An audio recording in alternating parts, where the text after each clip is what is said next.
Discovery newspaper page. You have a very loud and noisy headline, auditory headline. You have a mosaic space made up of unconnected items from every part of the world at once. Uh, the total discontinuity, the total lack of storyline in Telegraph News is as sophisticated as Picasso.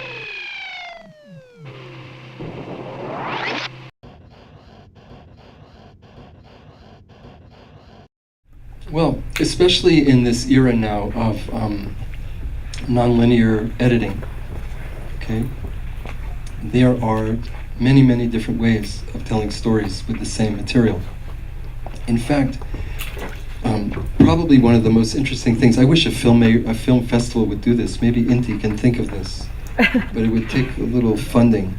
Like, what if you gave 100 filmmakers the same 2 hours of footage, and you said, okay, each of you make a 5-minute film from this material. I guarantee you, maybe 100's too many film, but you get the idea. I guarantee you that the range of results, the range of experience, the range of storytelling would be extraordinary. There would certainly be films that don't succeed, but I guarantee you, at the highest level, there would be 10 or 15 or even 20 that just, you can't even say which is better, because each of them interprets the material, the footage, in a different way that's authentic and lucid and appropriate and surprising. Okay? So, and that's good, because there is no right way to do something. Listen, let's talk about storytelling just for a few moments. Keep it simple, okay? One thing you don't want to do is confuse your audience, okay? So you say, is there good, is there bad? I don't believe in good and bad, it's not so simple, but you certainly don't want to confuse anyone. And while I'm saying that, how can you confuse someone? Give you a few examples, right? You can confuse someone with a bad title for your film, right? Title doesn't fit the film. Can we talk about titles for a second while I'm here? It's okay? It's a very interesting thing. People don't take titles seriously enough.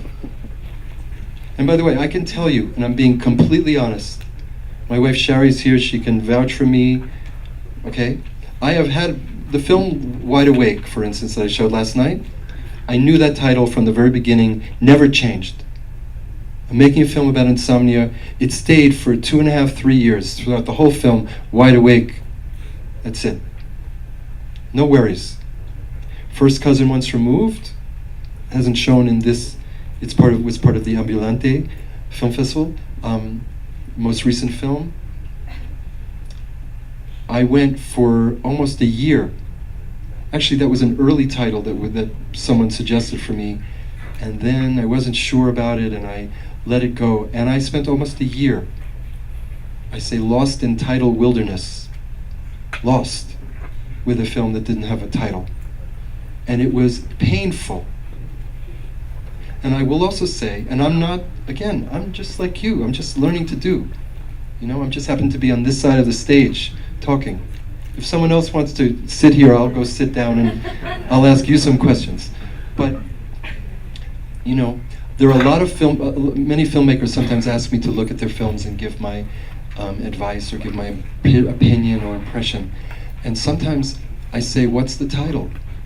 They say, I don't have a title yet. What's the title? Well, I have a working title, I'm not sure. And sometimes when you don't know the title of your film, you know what that means? You don't know your film yet. We have to face that. You don't know your film yet. But that's okay. Okay? Because the search for your title is part of the search and the journey for you to discover your film. In the case of First Cousin Once Removed, it's very interesting. I went through so many titles. Okay? I I lost sleep. You know, I page near my bed, I writing in the middle of the night, and my cousin was the subject of my film was a poet. I read every poem he ever wrote or translated, thousands, looking for phrases to make a title. And I came up with hundreds. But you know something? Wasn't right. It wasn't right. And I tried titles that were clever and that were witty and that were,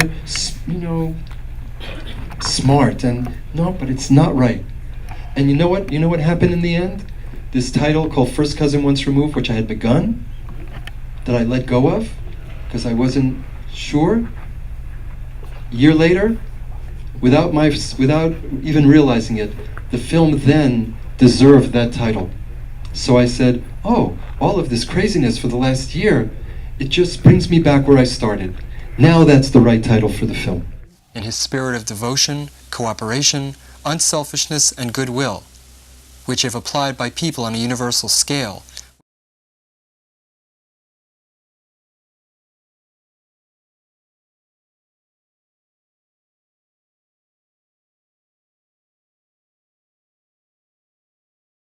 Discovery, newspaper page.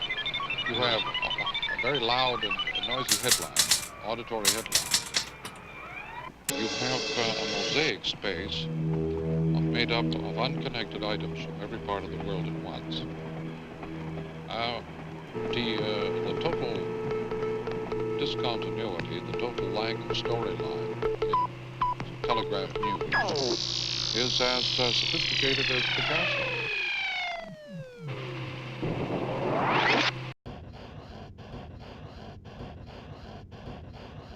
I'll give you another way film can be confusing. The first minute, 2 minutes of your film, very important. I would even say the very first shot of your film, critical. Because the beginning of every film is how an audience, a viewer, and by the way, I'm talking about a viewer like an audience as if, like there's some strange people from another planet. We are audience too, right? We're makers and we're audience. That's the beauty here, We're makers, but we also appreciate, we also understand. We're storytellers, but we also understand stories. And so everything I tell you, unless you think I'm not being fair, is something that you know that you do as well. And happens to you as well. Which is, if the first minute or 2 or 3 of the film are, and I'll use that word again, confusing, it's not good. It's not good.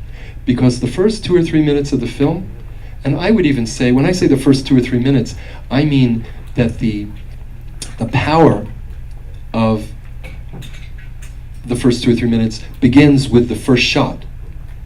In other words, here's what storytelling is about when it comes to cinema. The audience member needs to trust you. They learn to trust you in the first few minutes of your film.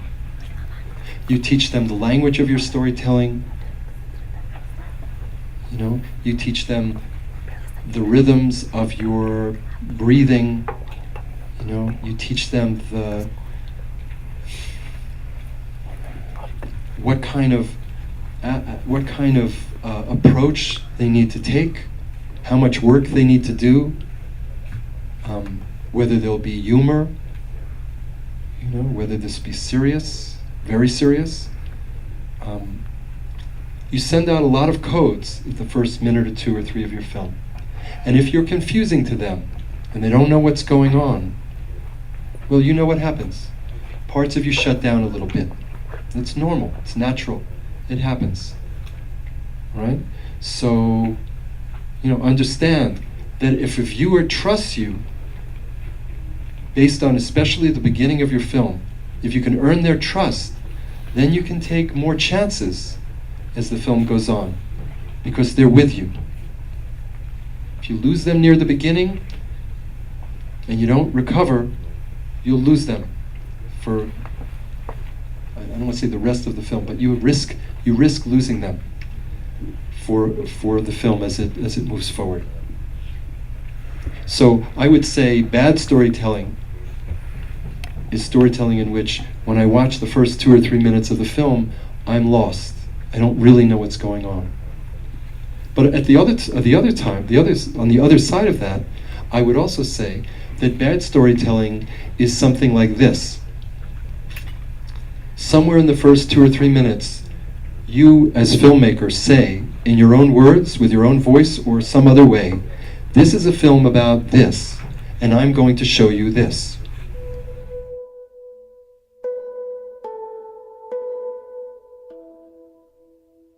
Einstein Dream, Take 1. There was a global campaign to find a cure for jet lag, and all of history's greatest... No, wait, stop. I lost my place. These morning shoots are killing me.